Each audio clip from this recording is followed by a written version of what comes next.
જસોધાર રેન્જના ખજૂરી નેસ ખાતે જળક્રાંતિ ટ્રસ્ટ દ્વારા તારીખ 3 મેના રોજ સાંસ્કૃતિક કાર્યક્રમનું આયોજન કરેલું હતું। ધારી ગીર પૂર્વના જસોધાર રેન્જમાં સાંસ્કૃતિક કાર્યક્રમ મામલે ધારી ગીર પૂર્વના ડીસીએફની પ્રતિક્રિયા સામે આવી છે। જસોધાર રેન્જના ખજૂરી નેસ ખાતે જળક્રાંતિ ટ્રસ્ટ દ્વારા 3 મેના રોજ સાંસ્કૃતિક આયોજન કરેલ હતું। સોશિયલ મીડિયામાં જળક્રાંતિ ટ્રસ્ટે જાહેરાત કરતા વન વિભાગે નોટિસ ફટકારી છે।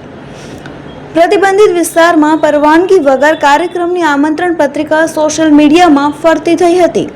જળક્રાંતિ ટ્રસ્ટ દ્વારા ગીર ગાય અને પશુપાલકોનો યોજેલ કાર્યક્રમ મોકૂફ રાખ્યો છે।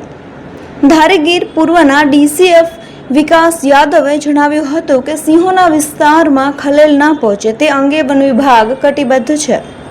જેમાં બધાને ખબર છે કે ગઈકાલે આપણે સોશિયલ મીડિયા અને ઘણા બધા વોટ્સએપ ગ્રુપ ઉપર એક આમંત્રણ પત્રિકા વાયરલ થઈ હતી। આમંત્રણ પત્રિકામાં મોટે ભાગે એવું લખ્યું હતું કે એક માસ પાર્ટિસિપેશન એટલે કે એક જાહેર આમંત્રણ આપવામાં આવેલ હતું। જો આપણા ગીર અભયારણ્ય છે, ગીર વાઇલ્ડલાઇફ સેન્ચ્યુરી છે, એમના અંડર એમના આપણા એક નેસ આવે છે, એક નેહડો આવે છે। આ નેહડામાં કોઈ પણ મોટો પ્રોગ્રામ થાય છે એવું આમંત્રણ પત્રિકામાં લખ્યું હતું। ગીર પૂર વન વિભાગને જ્યારે આ વસ્તુની ખબર પડી અને તાત્કાલિક એમના ઉપર પગલાં લેવામાં આવ્યા હતા। જો માણસ અને જો ઓર્ગેનાઇઝર એમના હતા એમના નોટિસ આપવામાં આવ્યા હતા અને એમનો જવાબ લેવામાં આવ્યો હતો।